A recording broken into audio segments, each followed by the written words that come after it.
Okay. Good morning, Madam Vice Chair. Thank you, sir. We also have here our regular member, Director Dennis E. Morales. Good morning, sir. Good morning. Hello. Thank you, sir. And this meeting is being presided by the Vice Chairperson, Director General G. Ravis, and with the majority po of the back members present, the back secretariat confirms the presence of a quorum.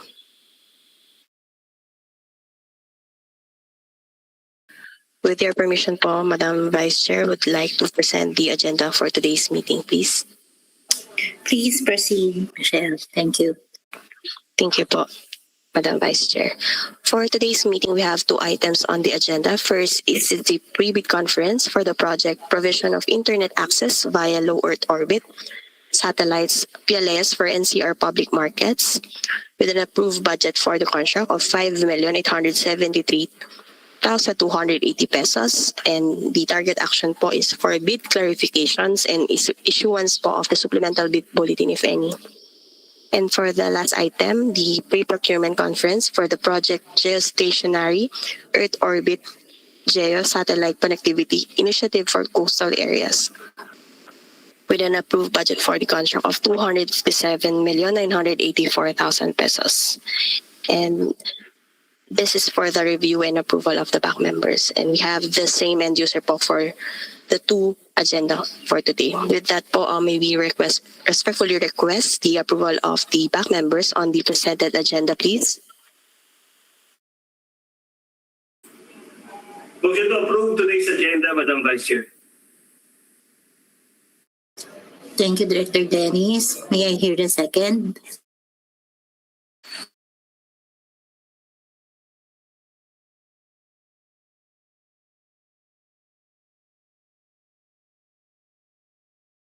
Director Ed? I'm sorry po, medyo na yung signal ko. Disrupt. Sabi ko po, For the second, please, Director Ed. second demotion po, Madam Vice Chair. Thank you. Thank you, Director Ed. With that, the agenda for today is deemed approved. Let's proceed, Michelle. Thank you po, Madam Vice Chair, and to the members of the back. Please be reminded po that this meeting will be broadcast live on the official DICT YouTube channel, that is Department of ICT Philippines, in compliance with Section 38 of the Republic Act 12009, and will be recorded for the documentation purposes.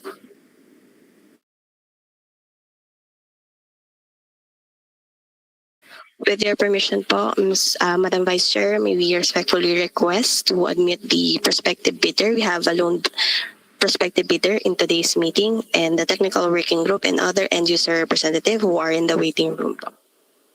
Please proceed.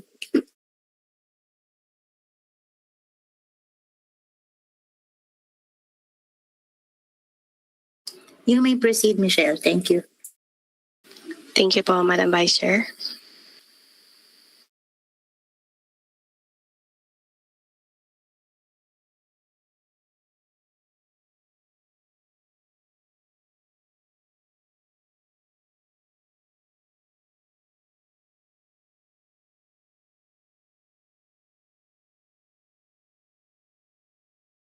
We would like to inform the members of the back and that we have one prospective bidders, namely from Revolve Solutions Incorporated.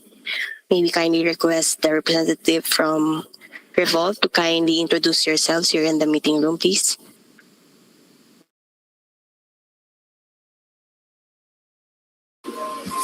Good morning, everyone. I'm Jennifer Caprente from Revolve Solutions. With me is my Miss Laika Andaya.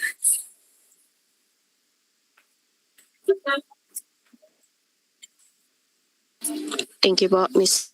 Peñarroyo, and welcome to the DICT Back 2 meeting for the pre-bid conference for the NCR Public Markets Project. With the permission of our presiding officer, we will now proceed with the presentation of the project, to be followed by the presentation and discussion of the end user of their technical specification of the project.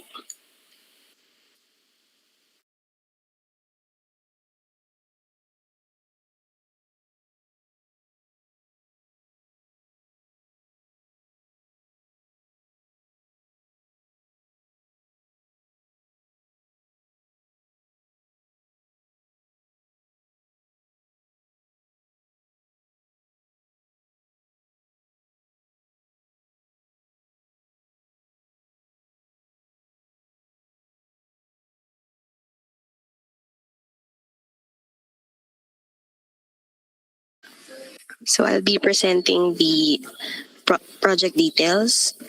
So again, we welcome you to the DICT Bids and Awards Committee 2 for the pre-bid conference held today, July 20, 2026.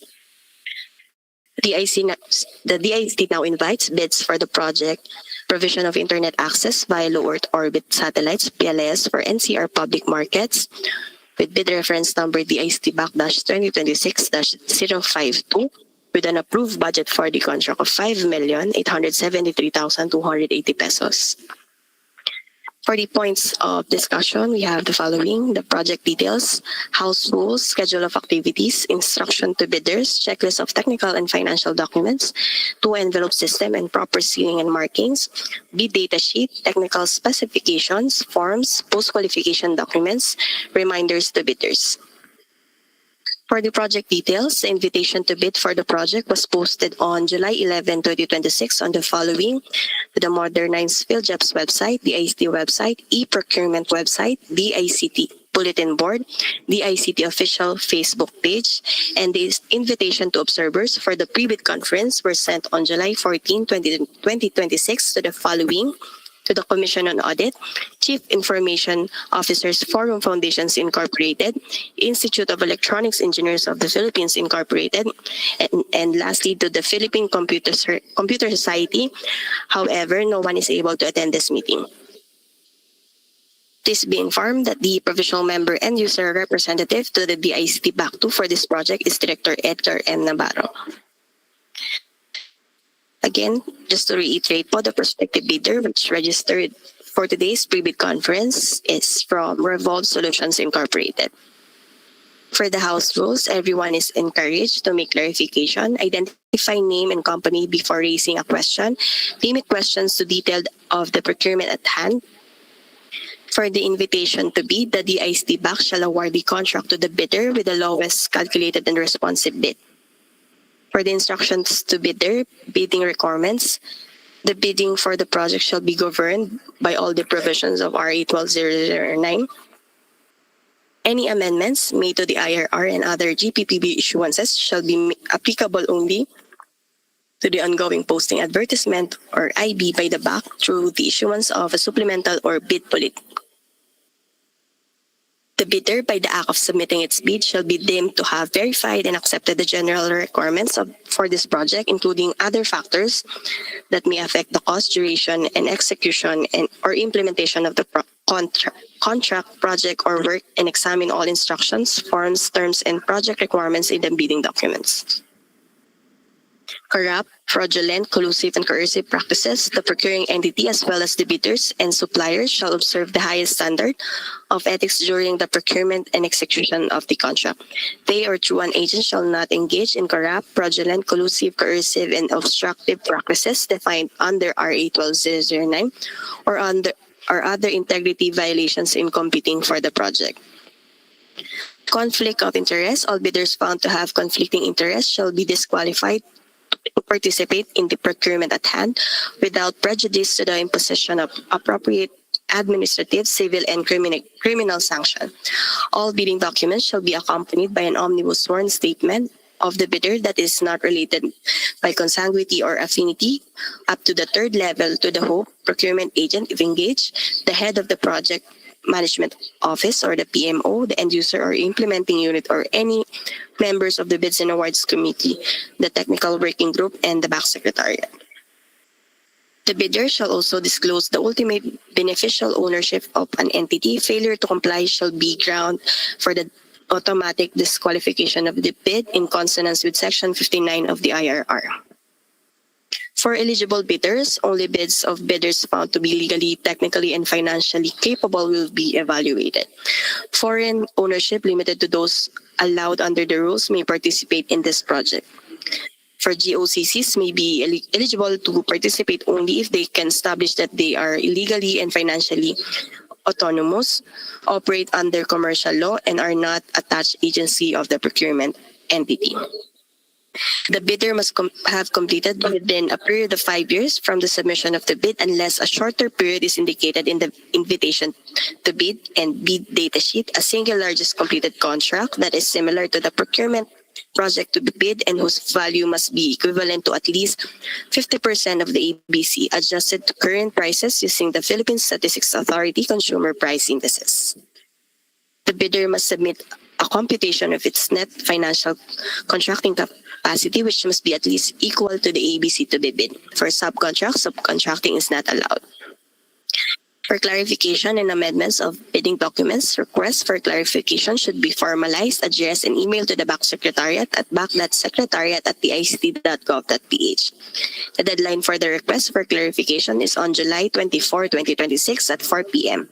The copies of the supplemental bid bulletin, if any, shall be posted at the modernized PhilJobs website, the DICT website, the DICT social media platform, and e-bulletin board at the DICT lobby. The language of bids, the eligibility requirements or statements, the bids, and all other documents to be submitted to the BAC must be in English.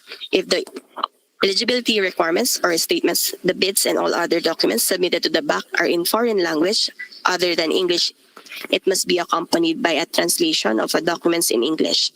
For contracting parties to apostille convention, the documents shall be authenticated through an apostille by the competent authority as defined in Section 20.9.2 of the IRR, except for countries identified by the DFA that will still require legalization, red ribbon by the relevant embassy or consulate.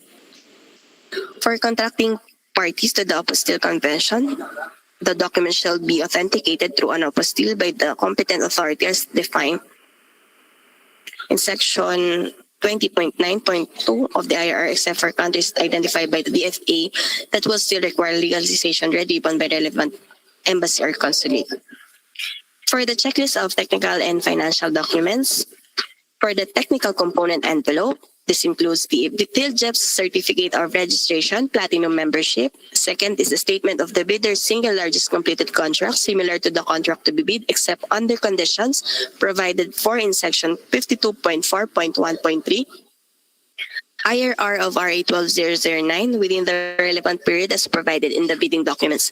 Any of the following documents must be submitted together with a statement of the single largest completed contract: A, end user's acceptance; B, official receipt; C, sales invoice for the contract. Third is the NFCC computation or committed line of credit. Fourth is the statement of all its ongoing government and private contracts, including contracts awarded but not yet started, if any, whether similar or not similar in nature and complexity to the contract to be bid. Fifth is, if applicable, a joint venture agreement, or in the absence of a joint venture agreement, a duly notarized statement from all potential JV partners stating that they will enter into and abide by the provision of the JVA in the event that the bid is successful. Six is the original copy of bid security, if in the form of a surety bond, submit also a certification issued by the Insurance Commission or original copy of notarized bid securing declaration. Note, bidders who opt to submit a bid securing declaration as a form of a bid security are required to use the bid securing declaration form in the attached bidding documents. 7 is the schedule of requirements. 8 is technical specification, which may include production or delivery schedule, manpower requirements, or after sales, service, or parts if applicable. In line with item 8, in line with Section 7 hereof, the bidder shall submit along with the technical documents in the bid submission, the brochure, data sheet, indicating technical specification and features of the following equipment: the LEO satellite terminal, the outdoor access points, branch router, switch integrated separate, data communication box, uninterruptible power supply.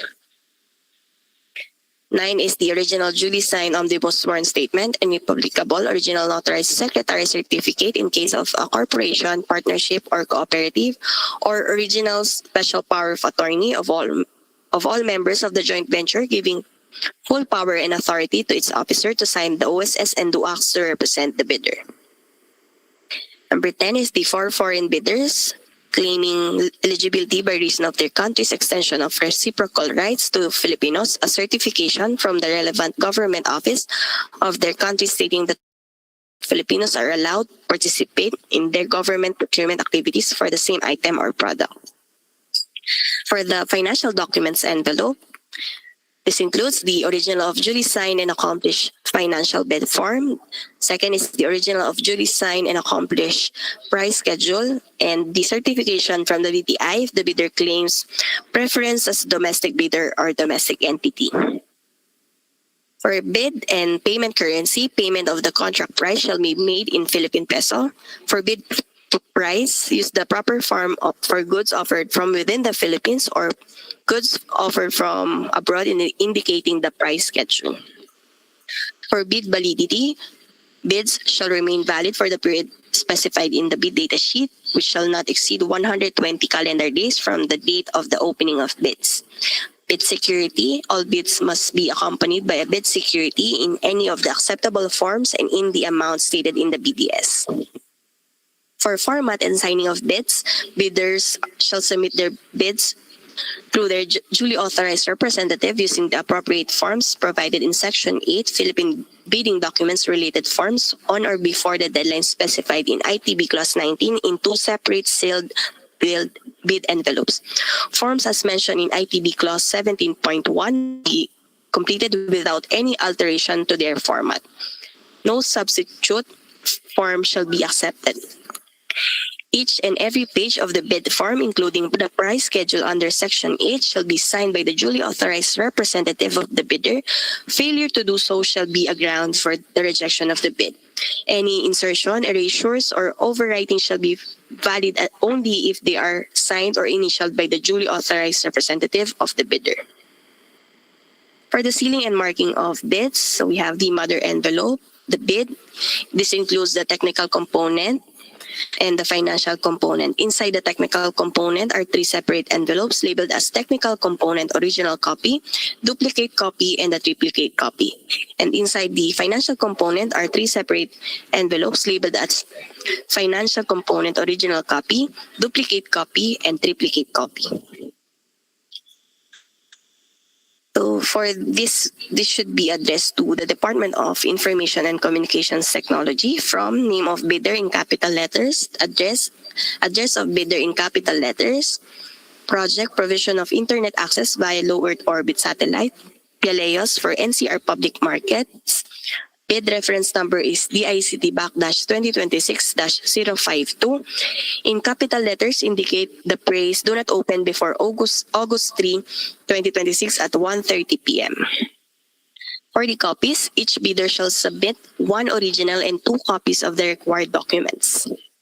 For the deadline for the submission of bids, shall be on August 3, 2026 at 12 noon, and the conduct of the bid opening will be on the same day at 1:30 p.m.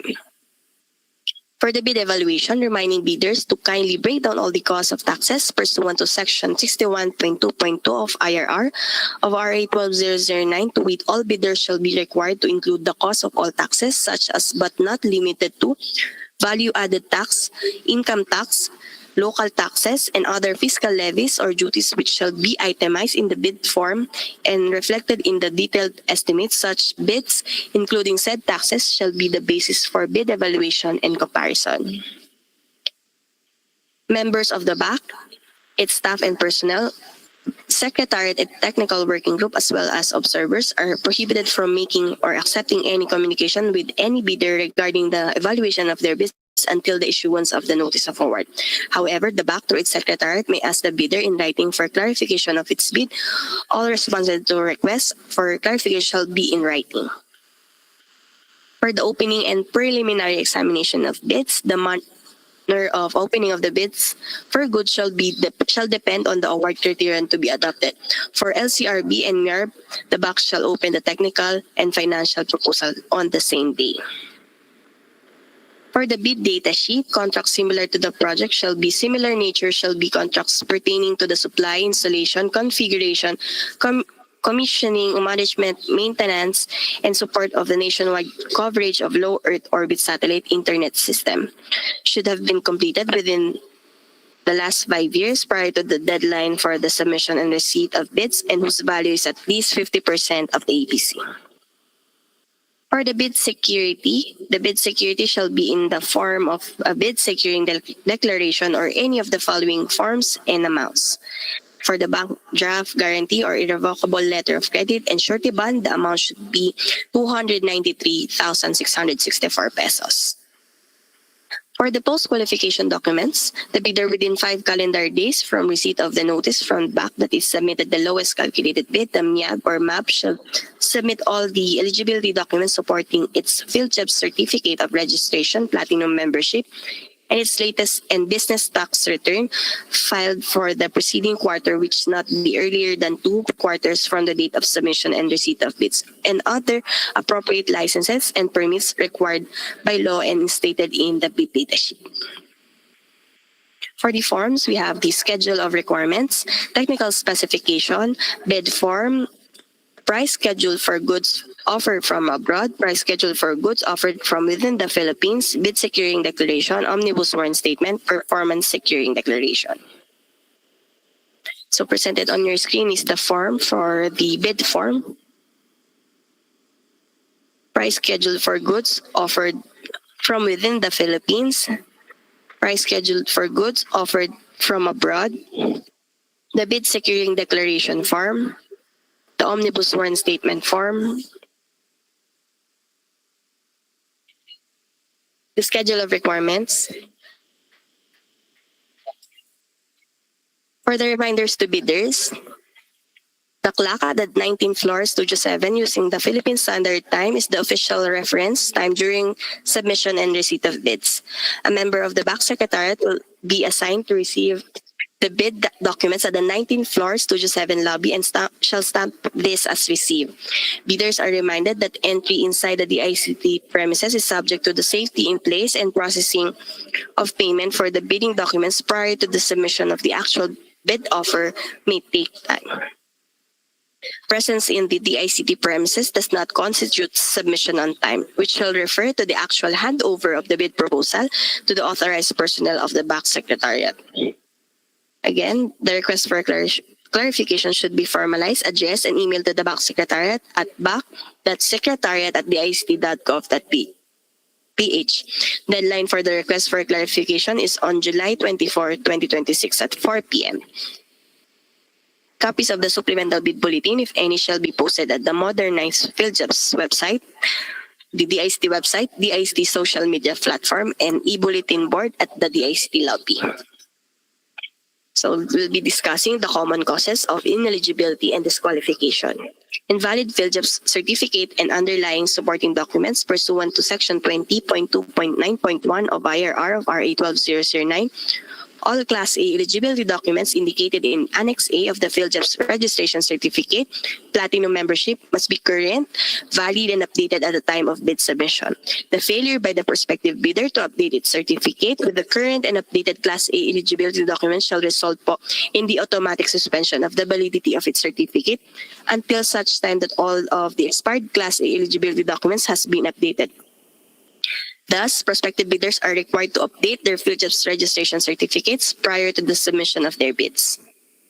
Failure to attach the required supporting documents for the statement of the single largest completed contract similar to the project to be bid, and failure to include all the mandatory provision.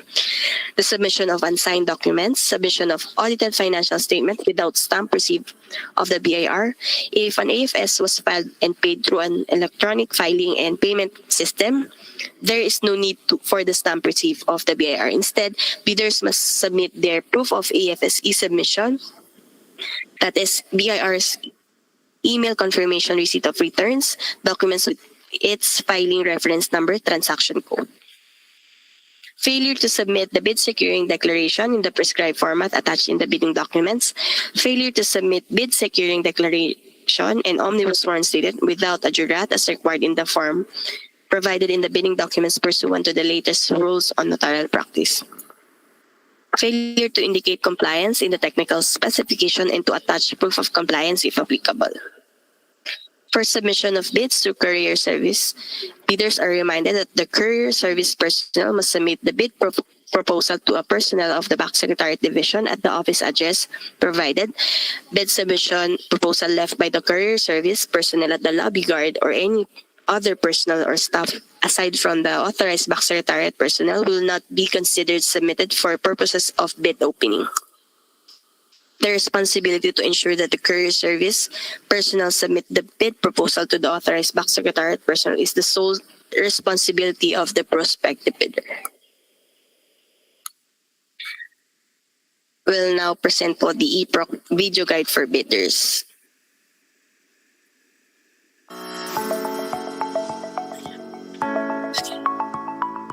Accessing the e-procurement website. Open any web browser and go the https://eprocurement.dict.gov.ph. Click the Sign Up button. Provide a valid email address. Create a password with at least 8 alphanumeric characters, 1 uppercase, a number, and a symbol. Repeat your password for confirmation. Tick the checkbox to agree to the terms and conditions, and click Create Account button. Open the email account that you provided during registration, check your inbox, and verify your account by following the instructions in the email. Click Activate Your Account button. Go back to the e-procurement system and enter your registered email address and password. Click Login button, and you will be redirected to the onboarding page. Input your personal information and click Next button. Input your company information and click Next button. Review the information you provided and click Confirm button. Once onboarded, you will be redirected to the homepage/dashboard. Select the procurement project you wish to participate in by clicking the View Complete Details button. Select the lot you wish to participate and click Participate in Bidding button. A confirmation modal will appear. Review the details, click the Confirm button, and you will be redirected to the payment window. Select your preferred payment method from the list and click Pay Now button. Print and save the receipt as proof of payment and for reference. You may also check your email to view your receipt. Click the Go Back to Merchant button. You will be redirected to the My Transactions page, where a list of your transactions will be displayed.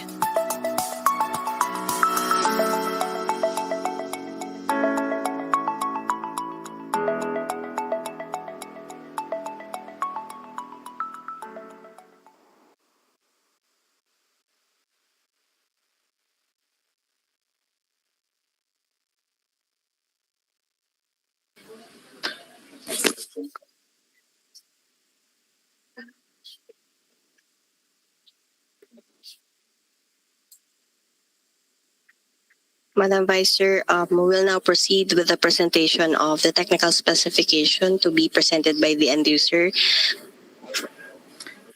Michelle, in the interest of time, and if the back members would actually agree with me, and also upon confirmation from the prospective bidder, can we forego of the reading of the technical specification, provided that the end user representative, can you confirm if you have already read through the technical specifications? End user, prospective bidder, I think Revolve, no? Yes po, Madam Vice Chair. Revolve representative, were you able to read through the technical specifications already? Yes po, ma'am. Okay, so you just have questions, right? So that we could proceed with that Q&A. Back members, would you agree? Can we have a vote? Director Dennis, Director Ed?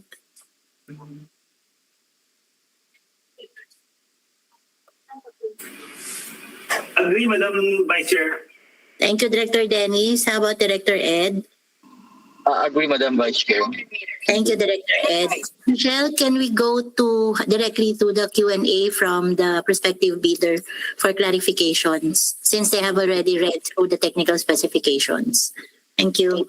Thank you po to the back members. We'll now present the bidding documents, and for the loan prospective bidder, kindly specify po the items you wish to clarify po before asking po muna yung question. Thank you po.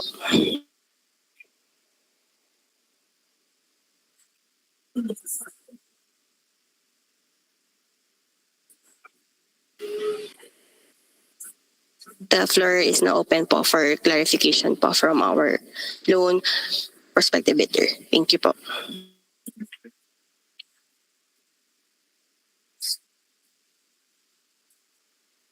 Good morning, everyone. I'm Jennifer Caprente from Revolve Solutions. I have questions lang po regarding sa technical specification, item 1.1 po.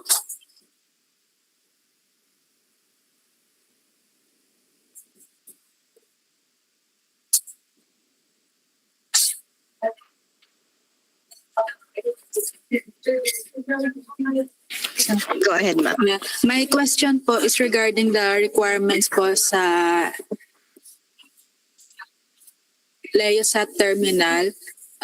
Could you allow the use of Starlink standard terminal that considering that the model complies with the required 2 GB monthly data allocation and meets the specified performance requirements?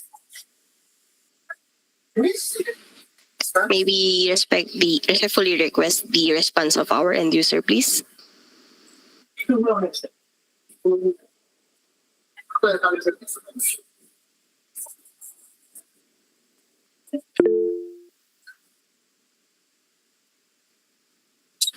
Your acknowledge po, Mr. Pernia, please. Hello, ma'am.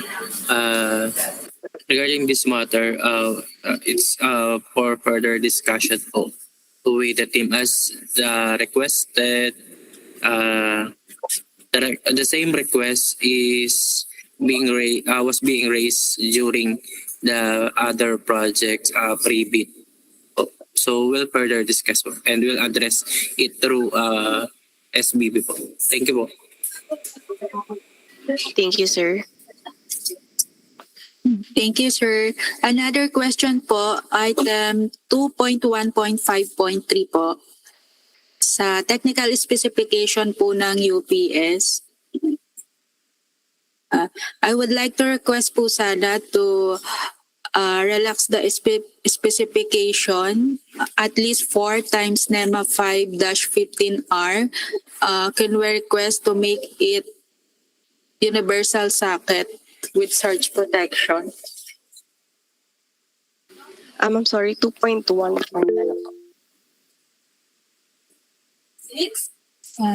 2.1.5.3.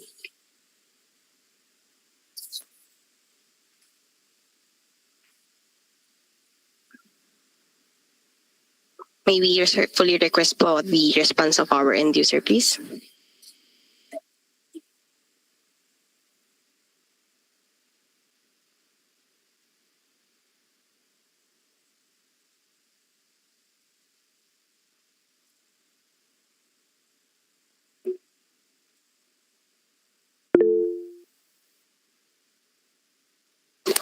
Sir Pernia, your acknowledge, please. Noted on the request by Revolve. Again, we'll further discuss your request po, and we'll address it through SBB. Thank you po. Thank you po, sir. That's all lang po from Revolve. Thank you, ma'am. Madam Vice Chair, I believe there will be no more clarification po. Can we proceed po on the presenting po the final reminders po? Thank you, Ms. Michelle. Yung ano na lang, just ensure end user, please, yung mga, for clarification that it is timely addressed through the SPB. And yes, Ms. Michelle, you could proceed with the final reminders. Thank you.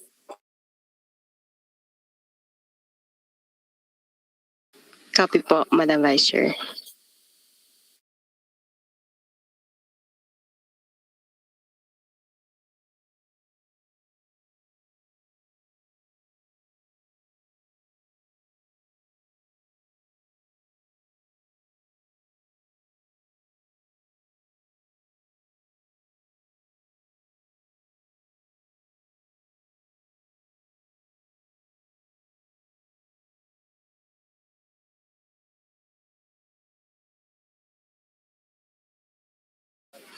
For the final reminders, requests for clarification should be formalized, addressed, and emailed to the BAC Secretariat at bac.secretariat@dic.gov.ph. The deadline for the request for clarification is on July 24, 2026 at 4 p.m. The copies of the supplemental bid bulletin, if any, shall be posted at the modernized PhilJEP's website, the DICT website, and the DICT social media platform and e-bulletin board at the DICT lobby.